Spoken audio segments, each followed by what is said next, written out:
ইরানের প্রয়াত সর্বোচ্চ নেতা আয়াতুল্লাহ আলী খামেনির জানাজায় অংশ নিতে তেহরানে যাচ্ছেন জাতীয় সংসদের স্পিকার বীর মুক্তিযোদ্ধা অবসরপ্রাপ্ত মেজর হাফিজ উদ্দিন আহমেদ। ইরানের স্পিকার মোহাম্মদ বাঘের গালিগাফের আমন্ত্রণে আগামী ২ জুলাই ঢাকা ছাড়তে পারেন তিনি।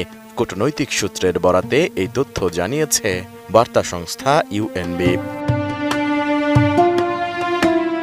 সূত্র জানায় জুলাইয়ের শুরুর দিকেই ইরান সফরে যাবেন স্পিকার। এরপর ৪ থেকে ৯ জুলাই তেহরান, কোম, ইরাক ও মাশহাদে অনুষ্ঠিতব্য জানাজা ও দাফন সংক্রান্ত বিভিন্ন আনুষ্ঠানিকতায় অংশ নেবেন হাফিজ উদ্দিন আহমেদ। জানা গেছে, স্পিকার ছাড়াও জাতীয় সংসদের কয়েকজন সংসদ সদস্য নিজ উদ্যোগে জানাজায় অংশ নিতে ইরান যেতে পারেন। বিশেষজ্ঞদের মতে এই আয়োজনে বাংলাদেশের অংশগ্রহণ মধ্যপ্রাচ্যের জটিল ভূরাজনীতিতে ঢাকার কূটনৈতিক অবস্থানকে তুলে ধরবে।